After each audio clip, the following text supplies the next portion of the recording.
देश में दो भाइयों को मिली सजा की बहुत चर्चा है। बड़ा भाई अफजाल अंसारी गाजीपुर से सांसद है, छोटा भाई मुख्तार अंसारी पूर्व विधायक है। दोनों को गाजीपुर के एमपी एमएलए कोर्ट ने सजा सुनाई है। गैंगस्टर एक्ट के गुनाह में मुख्तार अंसारी को 10 साल की और अफजाल अंसारी को 4 साल की सजा मिली है। 2 साल से ज्यादा सजा होने की वजह से अफजाल की संसद सदस्यता अब खतरे में है। लेकिन इन दोनों भाइयों पर लगे आरोपों का ये केस टिप ऑफ आइसबर्ग है। मुख्तार अहमद अंसारी उत्तर प्रदेश के मऊ और गाजीपुर जिले का बहुत कुख्यात नाम है। इनके भाई, बीवी और बेटों के नाम पर करीब 84 क्रिमिनल केस दर्ज हैं। यूपी पुलिस का दावा है कि इनकी सालाना कमाई करीब 215 करोड़ रुपए थी। इनकी करीब 600 करोड़ की संपत्ति या तो जब्त की गई है या तो तोड़ी जा चुकी है। 2005 से ये जेल में है। इनकी बीवी पर इनाम है और वो फरार है। ये खुद अपने बेटे के साथ जेल में है। कहते हैं कि जेल दीवारें इनके गुनाह वाले इरादों को रोक नहीं पाती हैं। आरोप है कि इन्होंने जेल के भीतर से बीजेपी के एमएलए की हत्या करवा दी थी। इतने ताकतवर हैं कि 44 साल से अपराध की दुनिया में हैं। पिछले 18 साल से जेल में बंद हैं, लेकिन सजा अब तक केवल 3 केस में हुई है। इनकी पत्नी अफशा अंसारी फरार है, जिसके ऊपर इनाम का ऐलान कर दिया गया है। बेटा भी जेल में है। अतीक के बाद मुख्तार की कहानी देखिए, क्योंकि आने वाले दिनों की राजनीति में ये बहुत बड़ा फैक्टर बनेंगे।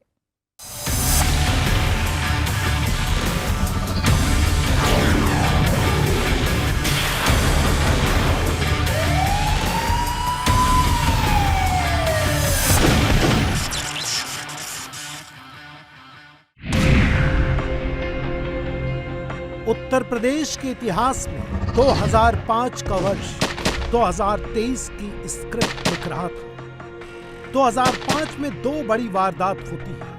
एक, गाजीपुर के मोहम्मदाबाद में बीजेपी विधायक कृष्णानंद राय की हत्या। दूसरी, प्रयागराज में बीएसपी विधायक राजूपाल की हत्या। कृष्णानंद राय केस में आरोपी बने मुख्तार अंसारी। वजह बनी मोहम्मदाबाद सीट से कृष्णानंद राय की जीत, जो उन्होंने मुख्तार के भाई अफजाल अंसारी को विधानसभा चुनाव में हराकर हासिल की थी। राजूपाल के केस में आरोपी बने अतीक अहमद। वजह बनी विधानसभा उपचुनाव में अतीक के भाई अशरफ को हराकर विधायक राजूपाल की जीत।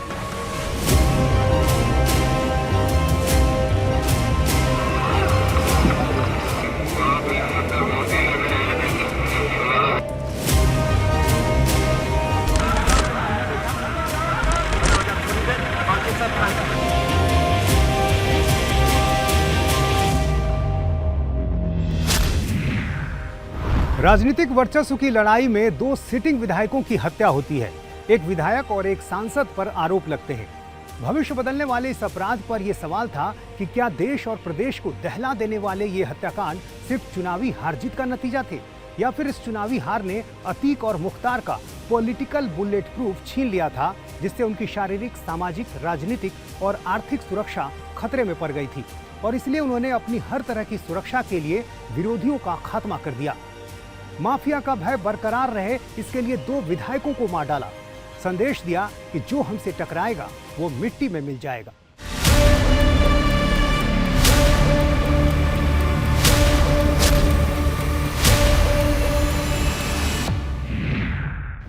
(1984) से अफजाल अंसारी मोहम्मदाबाद सीट पे विधानसभा का चुनाव लड़ते और विधायक बनते आए हैं।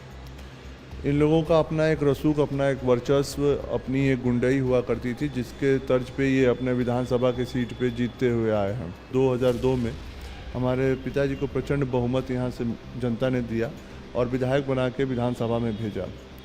लेकिन मुख्तार अंसारी और अफजाल अंसारी को ये हार पची नहीं, क्योंकि उनके लिए सबसे महत्वपूर्ण ये है कि ये सीट उनके जागीर उन्होंने समझ रखी थी और प्रजातंत्र में उन्होंने ये मान लिया था कि इस सीट पे राज उन्हीं को करना है और यहाँ कोई दूसरा स्थापित नहीं होने देंगे, जिसके चलते एक राजनीतिक द्वेष के चलते, और क्योंकि हमारे पिताजी इनके हर कुकर्मों के खिलाफ आवाज़ उठाया करते थे, उस समय मीडिया में, विधानसभा में प्रश्न उठाया करते थे, तो इनको ये सब चीज़ें भाती नहीं थी और उसी के चलते इनकी राजनीतिक हत्या, इनके समेत एक हमारे बड़े बुजुर्ग थे श्यामा शंकर राय प्रमुख, ब्लॉक प्रमुख थे उनकी हत्या कराई गई। रमेश राय हमारे मंडल अध्यक्ष थे भावरकुल की, उनकी वो भी शामिल थे पिताजी के साथ।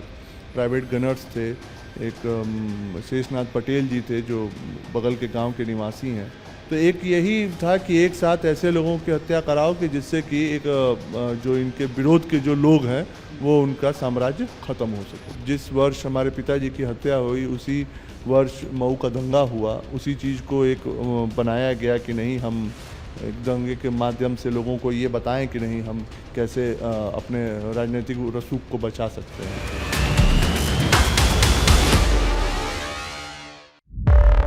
जो कानून तोड़ते हैं, जो संविधान नहीं मानते, वही ना अपराधी। आप तो शांति होगी तभी ना कुछ होगा।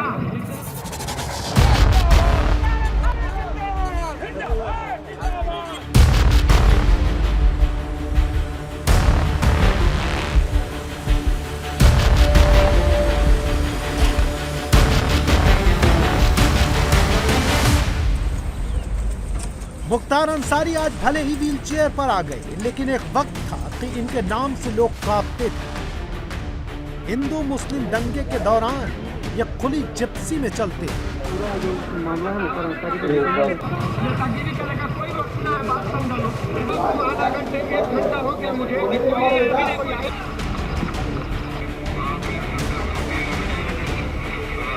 चुनाव प्रचार के दौरान टीवी इंटरव्यू देते तो अपने बगल में खास तौर से मंगवाकर टेलीस्कोप लगी राइफल रखते थे। डंके की चोट पर बाहुबल का ऐलान करते थे। वो 5 बार मऊ सदर सीट से विधायक रह चुका है। 1996 में पहली बार विधायक बने। तो कुछ कला का प्रदर्शन हम लोग भी कर लेते हैं।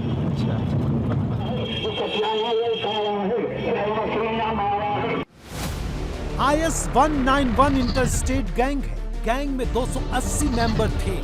इनके ऊपर 141 धाराओं के तहत एक्शन लिया जा चुका है। 174 सदस्य अरेस्ट किए जा चुके हैं। 15 ने समर्पण कर दिया। 167 लाइसेंसी हथियार के खिलाफ कार्रवाई की। 110G के तहत 41 एक्शन किए गए। गुंडा एक्ट के अंडर में 64 कार्रवाई की। गैंगस्टर एक्ट के तहत 126 बार एक्शन लिया गया है। राष्ट्रीय सुरक्षा कानून के तहत 6 बार कार्रवाई की। 70 बार हिस्ट्री सीट खुलने की कार्रवाई की। 40 बार जिला बदर किया गया। 5 सदस्य एनकाउंटर में मारे गए। मुख्तार के नाम पर 4 राज्यों में 12 जिलों के 23 थाने में केस दर्ज है। मुख्तार अंसारी पर 44 साल से संगीन गुनाह के आरोप लग रहे हैं। यूपी पुलिस की सूचना के मुताबिक मुख्तार माफिया है। इसके नाम पर 59 केस दर्ज हैं। कोर्ट में 20 मुकदमे चल रहे हैं। ये महज आंकड़े नहीं है। गाजीपुर और आसपास के इलाके में ऐसे लोगों की भीड़ है जिनके घर के मातम पर मुख्तार अंसारी का नाम लिखा है। कोई दुश्मनी उस तरह की नहीं थी। भाई साहब हमारे कॉन्ट्रैक्टर थे और मुख्तार अंसारी को मऊ के ठेकेदारों से 10% गुंडा टैक्स चाहिए था। उन्होंने देने से मना कर दिया। मुख्तार ने कई बार कहलवाया कि भाई या तो काम मत करो, काम करो तो पैसा दो। उन्होंने कहा कि मैं गुंडा टैक्स नहीं दूंगा। उसी पे उन्होंने 29 अगस्त 2009 को गाजीपुर तिराहा पर सरेआम शाम को 4:30 सवा 4 के लगभग जो है गोली चलवा कर हत्या करवा दी। उसमें भाई साहब की ऑन स्पॉट डेथ हो गई। और राम सिंह मौर्य चश्मदीद गवाह थे। उसमें शब्बीर कुमार ड्राइवर था, शब्बीर उर्फ राजा, उसको भी गोली लगी थी। और एक राजेश राय जी को लगी थी। राजेश राय जी की बाद में डेथ हो गई और शब्बीर राजा जो था पक्षद्रोही हो गया। फिर उसी घटना के जो चश्मदीद गवाह थे भाई साहब के मुनीब थे राम सिंह मौर्य, 19 मार्च 2010 को RTO दफ्तर पर सफारी गाड़ी भाई साहब की भाभी के नाम ट्रांसफ़र होने गई थी और राम सिंह मौर्य लेकर गए थे।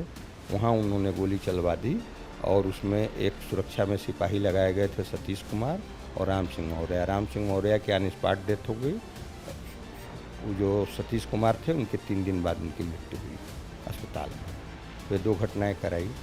इसमें मैं गवाही न कर सकूं और करवा सकूं, इसके लिए 2014 में तरवा में, आजमगढ़ में पड़ता है तरवा थाना, वहाँ इनके लोगों का काम चल रहा था। वहाँ अपने लोगों से बिहारी लेबरों पर गोली चलवाई, एक मर गया, एक घायल हुआ। हमें और हमारा चाचा के लड़के हैं, छोटे भाई हरिंदर, दोनों को उन्होंने 302 का मुलजिम बना दिया।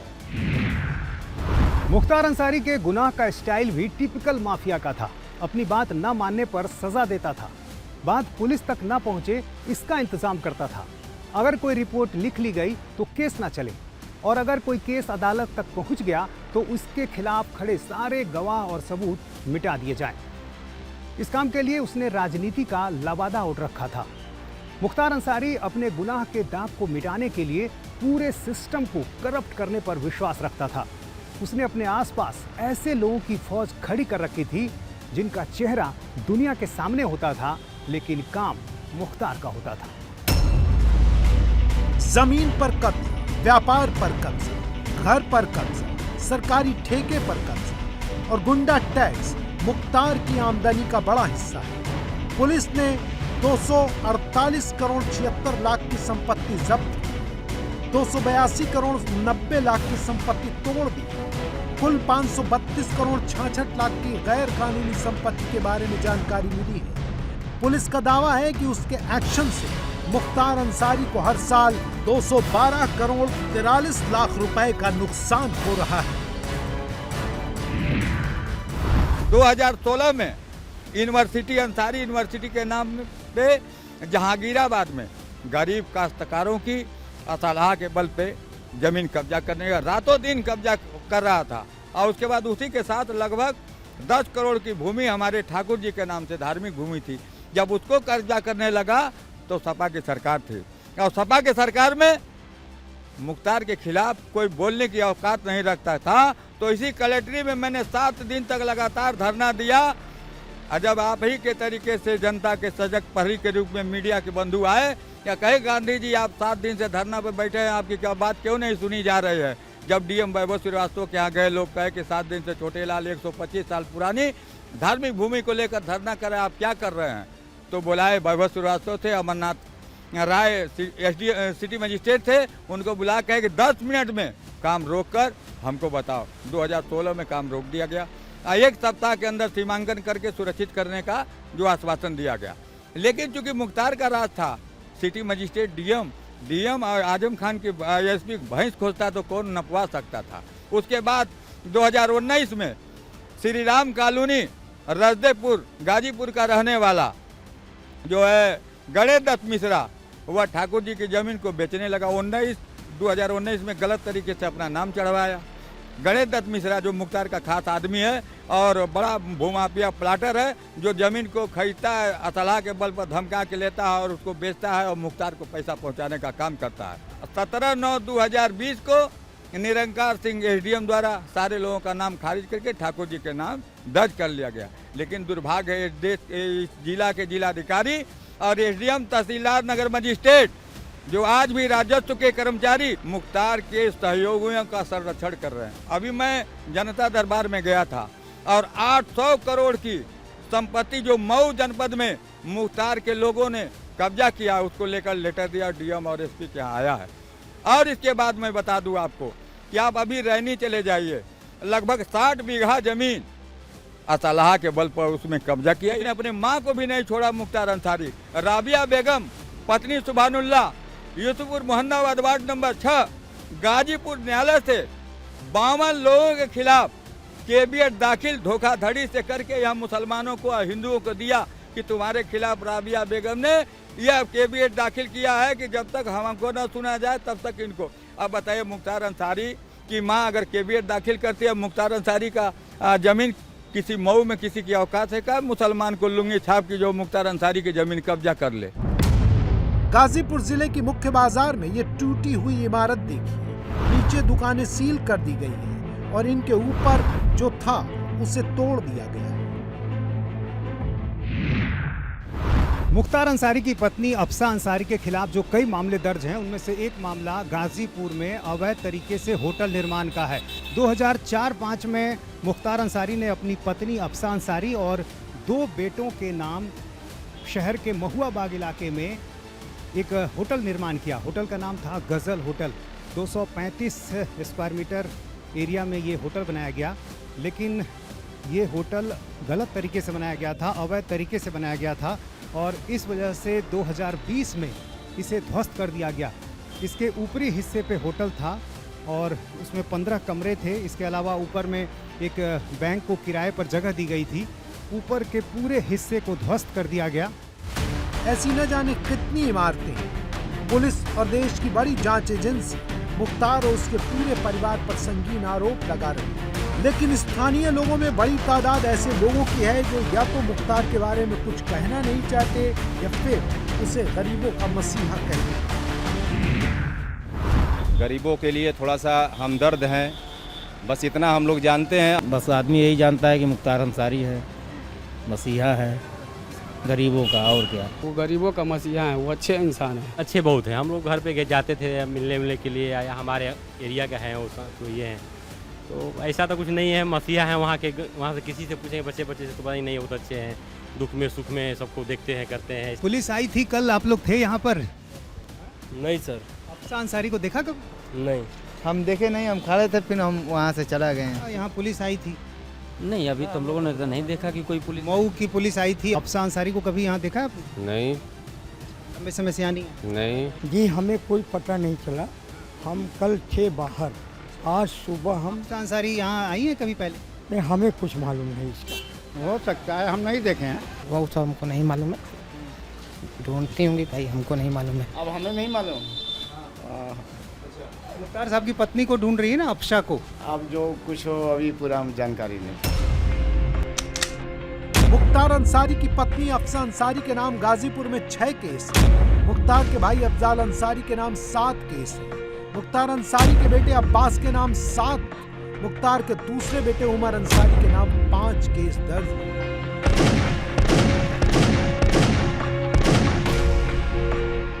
मुख्तार की पत्नी अफसा अंसारी फरार है, उनके ऊपर बड़ा नगद इनाम है। बांदा जेल में जब एक बार मुख्तार अंसारी की तबीयत बिगड़ी तो अफसा वहीं थी, उनकी भी तबीयत खराब हो गई और दोनों को साथ में अस्पताल लाया गया। कुछ दिन पहले चित्रकूट जेल में छापा पड़ा तो मुख्तार के बेटे अब्बास और बहू निखत को जेल में साथ पाया गया। इससे साफ हो गया कि मुख्तार एंड फैमिली जेल को अपने हेडक्वार्टर की तरह इस्तेमाल करते हैं। उनके ऊपर जेल के कायदे कानून लागू नहीं होते। मुख्तार अंसारी 2005 से जेल में। वो अक्सर विधानसभा का सेशन ज्वाइन करने एम्बुलेंस से ही जेल आते थे, जबकि एम्बुलेंस में बैठने से पहले वो बिल्कुल स्वस्थ दिखते थे। मुख्तार अंसारी की पंजाब की जेल में बंद होने पर बहुत विवाद हुआ। उन्हें यूपी लाने पर बहुत रस्साकसी की, फिर वो व्हील चेयर पर बैठकर सामने आए, लेकिन कुछ देर बाद पैरों पर चलते दिखाई दिए।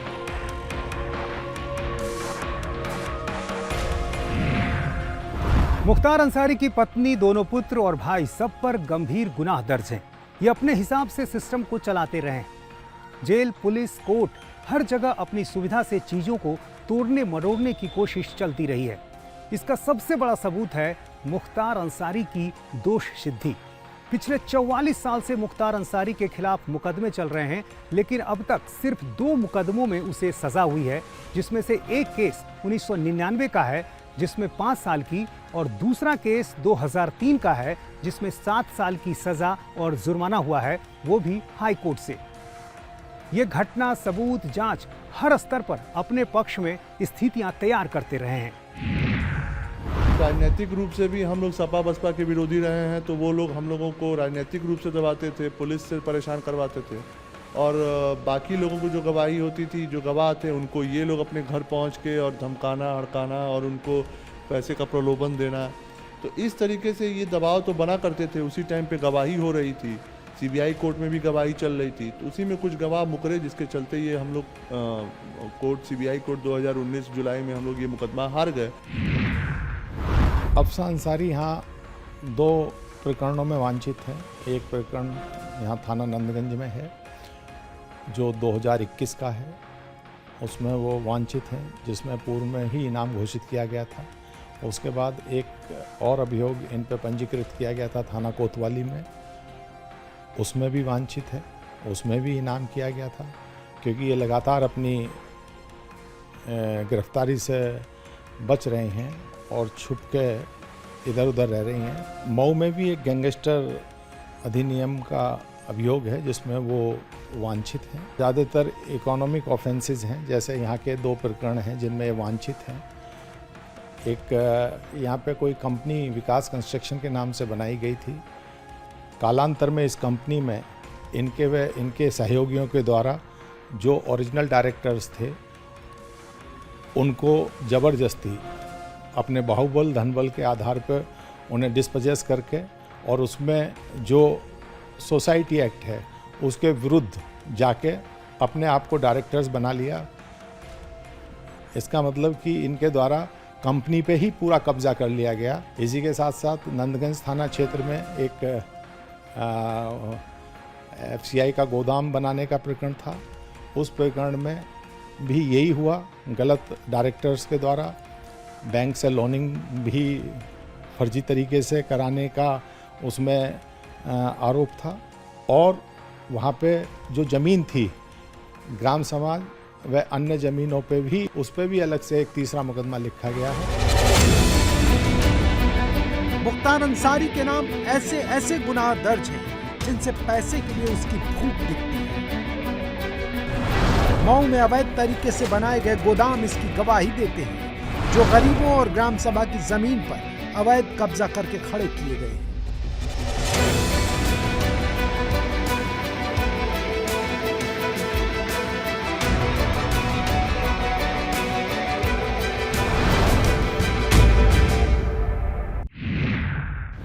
मुख्तार अंसारी ने अवैध तरीके से किस तरह करोड़ों अरबों की संपत्ति बनाई, इसका एक नमूना देखिए।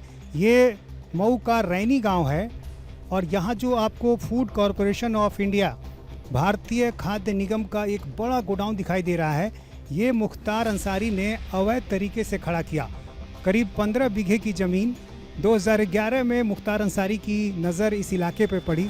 उबड़ खाबड़ ज़मीन थी। मुख्तार अंसारी ने 15 बीघे की ज़मीन के साथ ही साथ बगल में ग्राम सभा की कुछ ज़मीन थी, उस पर भी कब्जा जमा लिया। और ये ज़मीन अनुसूचित जाति, कुछ यादव परिवार और कुछ भूमिहार परिवार की थी, लेकिन औने पौने दाम में सिर्फ 45 से 50 हज़ार रुपये प्रति बीघे की दर से ले ली और उस पर ये गोडाउन खड़ा कर दिया और फूड कॉरपोरेशन ऑफ इंडिया से एग्रीमेंट कर लिया। करीब हर महीने 15 लाख रुपए इससे रेंट आता था मुख्तार अंसारी को, यानी एक साल में 1 करोड़ 80 लाख रुपए किराया आता था। तो आप समझ सकते हैं कि एक बड़ी रकम यहाँ से आ रही थी और वो उस गोडाउन से आ रही थी जो अवैध तरीके से खड़ी की गई थी।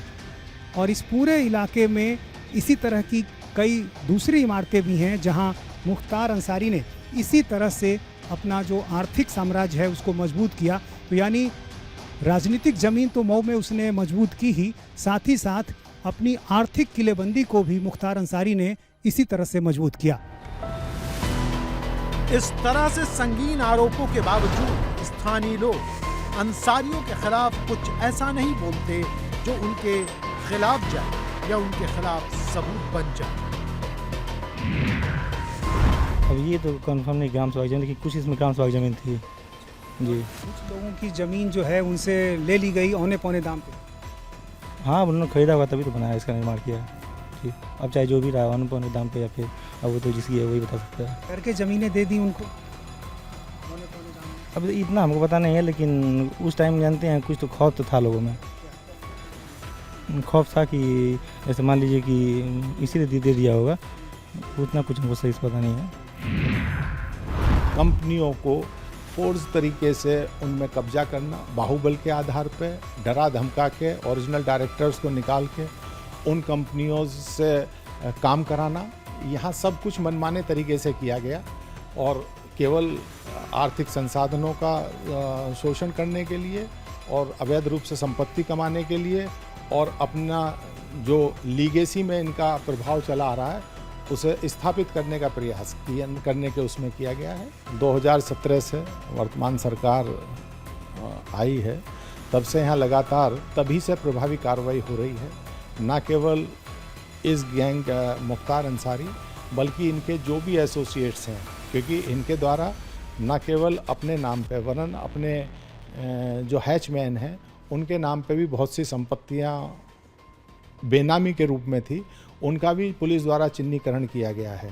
पूरा इसका वो देखा जाए तो करीब 150 पौने 200 करोड़ की संपत्ति तो केवल गाजीपुर में ध्वस्त हुई हैं और कुर्क की गई हैं, और बाकी जो इसके गैंग की हैं वो कई सौ करोड़ में संपत्तियां हैं, क्योंकि अलग अलग जनपद में इसमें कार्रवाई हुई है। मऊ में भी बहुत अच्छी कार्रवाई हुई है, उधर सोनभद्र में भी कार्रवाई हुई है, लखनऊ में भी इसके गैंग की बहुत सी संपत्तियों का जब्तीकरण गाजीपुर पुलिस द्वारा कराया गया है। तो ये कुल मिला के कई सौ करोड़ में है, हो सकता है हज़ारों करोड़ में भी इनकी संपत्तियां हो, जिनका 14(1) के अंतर्गत जब्तीकरण और जो बिल्कुल अवैध संपत्ति थी उनका ध्वस्तीकरण जगह जगह किया गया है। मऊ में मॉडर्न पब्लिक स्कूल के बगल में एक आधुनिक मस्जिद बनी हुई है, उसके ठीक पीछे एक गिरा हुआ भवन है, उसके बाद मैदान है और फिर स्कूल की इमारत। आरोप है कि ये पूरी जमीन 4 लोगों के नाम थी, जिसे जबरन कब्जा कर लिया गया। हमें जो जानकारी मिली उसकी पड़ताल करते हुए जब हम यहाँ पर पहुँचे तब हमें पता चला कि यहाँ पर मुख्तार और उनके बेटे ने एक बड़ा साम्राज्य खड़ा कर लिया था और उनकी योजना थी इसके पीछे के पूरे हिस्से पर कब्जा करने की। लेकिन जब कार्रवाई हुई, जब ये हिस्सा तोड़ा गया, उसके बाद अब ये मामला जो है अभी कोर्ट में चल रहा है। लेकिन किस तरह से मुख्तार अंसारी और उनके परिवार ने ज़मीनों पर कब्जा किया, किस तरह से उन ज़मीनों पर अवैध तरीके से इमारतें खड़ी की, उनकी जो बानगी है वो मऊ में दिखाई देती है। इस मस्जिद के ठीक पीछे के हिस्से में जो 2 मंजिला इमारत खड़ी की गई थी उसे ढा दिया गया, लेकिन सामने चूँकि मस्जिद थी, एक धार्मिक स्थल, उसे छोड़ दिया गया है। लेकिन अंसारी परिवार का मकसद ये था कि यदि सामने मस्जिद रहेगी तो पीछे के हिस्से पर किसी की नज़र नहीं जाएगी। इस अपराध के पीड़ित वीर बहादुर सिंह को हमारी टीम ने खोज निकाला। इनसे बात करके पता चला कि जमीन का एक हिस्सा ठाकुर जी यानी हिंदू देवता के नाम है और ऐसी जमीन पर एक मस्जिद का निर्माण करवा दिया गया। वीर बहादुर की गवाही आपको मुख्तार की मॉडस ऑपरेंडी समझाएगी। जबरन ले लिए और इसके बाद लिखवा लिए, और रजिया बेगम उनकी माँ हैं और उनके नाम से रजिस्ट्री कराए। इसके बाद हम पैसा भी नहीं दिए हमको। 5 दिन के बाद जब मोहम्मदाबाद जाकर रजिस्ट्री को शो किए और ऐसी सी बात कहकर आपसे ज़मीन मांगी उन्होंने कहा कि बाद में पैसा देंगे। और गणेश मिश्रा हमको दौड़ाते रह गए पैसा। गणेश मिश्रा गाजीपुर के रहने वाले हैं, मुख्तार का सरकार है, आदमी है। तो आपकी तरह क्या और दूसरे लोगों से भी इसी तरह ज़मीन ले ली? हाँ, तीसरे को सब इसी तरह ले लिए। हाँ जी, वो हमारे परिवार ही के थे, वो लोगों को भी ऐसे ले लिए। सबों को मुख्तार की तरफ से क्या कहा गया कि आप अपनी अपनी ज़मीन हमारे नाम रजिस्ट्री कर दें? हाँ, कहा जाएगा। और इसके 12 बजे रात में हुई रजिस्ट्री, रजिस्ट्रार की बुलाकर उठाकर हमको। आपको उठा लिया गया घर? हाँ। और हम जाने लगे तो नहीं करके जाना पड़ेगा आपको। 12 बजे रात में फिर रजिस्ट्री ऑफिस खुल कैसे गई? खोले के रजिस्ट्री शुरू में डराया गया, धमकाया गया? हाँ, डराया गया, धमकाया गया। क्या कहा गया? कहा कि लिख दीजिए ज़मीन, नहीं तो हम लोग मार देंगे। स्थानीय लोग मुख्तार अंसारी के गुनाह की जो कहानियां सुनाते हैं वो किसी एक्शन थ्रिलर की स्क्रिप्ट जैसी लगती है। मऊ में मुख्तार अंसारी का हम लोगों ने खुला तांडव देखा है।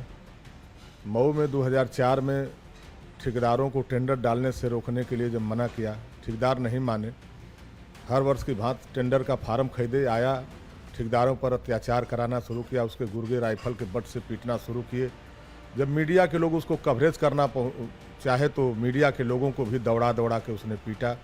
उस समय एक बहुत ही अच्छे पत्रकार हम लोग के युवा साथी थे, छात्र नेता भी थे, द्वारिका गुप्ता जी, उन्होंने इसका पूरा विरोध किया तो उनको अपनी गाड़ी में उठा ले गया और ले जा कर के माधव होटल एक है यहाँ, उस होटल में रख करके बहुत ही बुरी तरीके से उनको पीटा।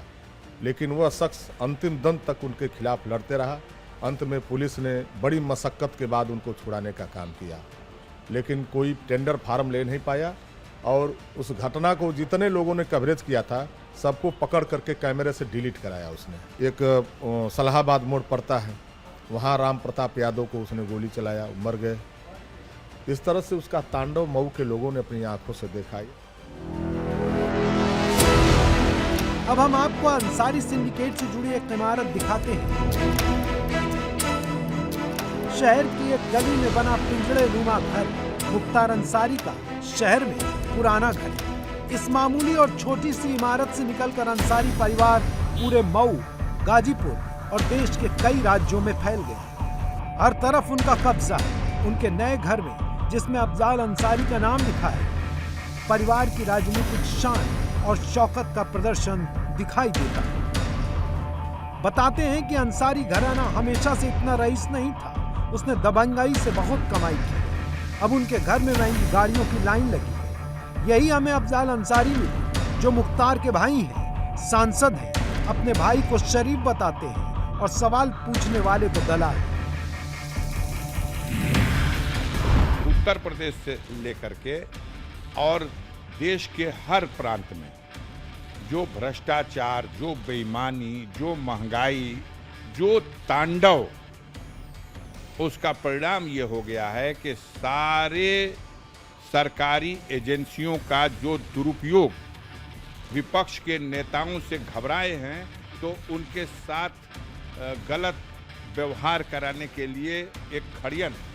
पर दुरुपयोग कैसा? अतीक अहमद के बारे में आप भी क्या बता सकते हैं? अच्छा, अतीक अहमद को तो आप जानते हो। ये भाई, मैं माला जपूंगा, मोदी की सरकार जा रही है।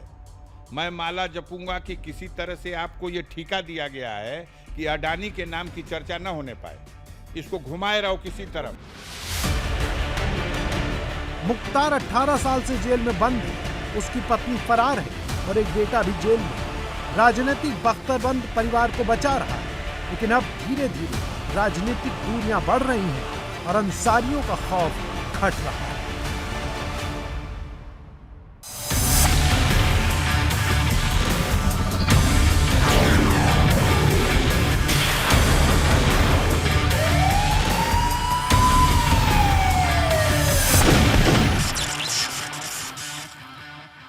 इंडिया टीवी हर वक्त हर जगह डाउनलोड करने के लिए सर्च करें India TV news Google play store या ऐप स्टोर पर।